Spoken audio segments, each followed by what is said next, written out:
গাজীপুর ছাড়া বাকি 63টা জেলায় উমর বয়কট। উমরের কিছু ফ্যান ফলোয়ার, আমরা ঠাকুরগাঁও আসছিলাম, ফান্ড কালেক্ট করতেছি, মানবিক কাজ করতেছি, বাট তারা আমাদের এখানে ডিস্টার্ব করছে, সিনক্রেট করছে।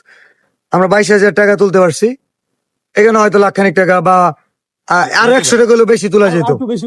এন্ড উমর এটার মধ্যে জড়িত, হয়তো ঠাকুরগাঁও আসছে, পোস্ট দেখছে, তার কিছু ফ্যান ফলোয়ারকে বলছে যে বিলাল ভাই যাচ্ছে অথবা যাবে, ডিস্টার্ব করো যাতে কাজ না করতে পারে। আমি বলতেছি আগামী 24 ঘন্টার মধ্যে উমরের ফ্যান ফলোয়ারদের দৃষ্টি আকর্ষণ করছি, ওরা কি করবে জানি না, বাট উমর যদি এটা নিয়ে কথা না বলে, মাফ যদি না চায় ওর ফ্যান ফলোয়ার, গাজীপুর ছাড়া বাকি 63টা জেলায় উমর বয়কট। কথাটা খারাপ লাগবে শুনতে, তাও কথাটা আমি কই। কেউ একজন বলছে মাতালের কথা বিশ্বাস করা যাবে কিন্তু পাগলের কথা না।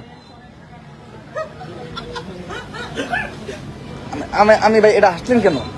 আমি ভাই এটা কেউ একজন বলছে, মানে আমি হুট করে দেখি কি ঘুম থেকে ওইটা আমি হুট করে দেখি মানে 24 ঘন্টা পরে নাকি আমি 64 জেলা থেকে বয়কট। এই ঘুম থেকে ওইটা দেখি আমি। এখন 24 ঘন্টা পরে যদি আমি 64 জেলা বয়কট হয়ে যাই, এইটা আমি দেখছি মিনিমাম 36 ঘন্টা পরে আমি জানতে পারছি যে কি হয়েছে। 36 ঘন্টা পরে আমি জানতে পারছি যে কি হয়েছে। 24 ঘন্টা পরে আমি বয়কট হবো, 36 ঘন্টা পরে জানছি যে কি মানে কি হয়েছে। আমি যে বয়কট হবো এটা আমি 36 ঘন্টা পরে জানছি। এখন এই যে 24 ঘন্টা গেল গা, এখন আমি কি আর 16-63 জেলা থেকে বয়কট হয়ে গেছি? এখন আমি যদি 63 জেলা থেকে বয়কট হয়ে যাই গা, তাহলে তো আমার কিছু করার নাই, আমি তো অলরেডি বয়কট হয়ে গেছি গা।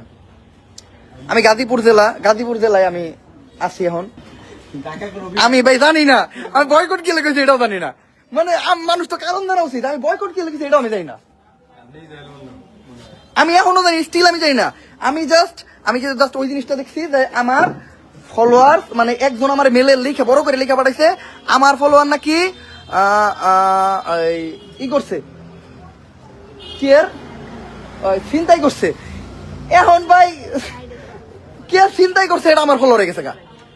কালকে একজন দর্শন করবো, হ্যাঁ আমি দর্শন মামলা খামু, মানে আমার ফলোয়ার দেবো গা। বাংলাদেশে যে কোনো অকারেন্স করলে ওমরের ফলোয়ার। এখন ওমরের ফলোয়ার এটা কেমনে বুঝবেন? পুটকি দিলে হাসিল। আমি ভাই যুক্তি মানে আমি তো সেই জিনিসটা দেখে আমি অবাক হয়ে গেলাম গা ভাই।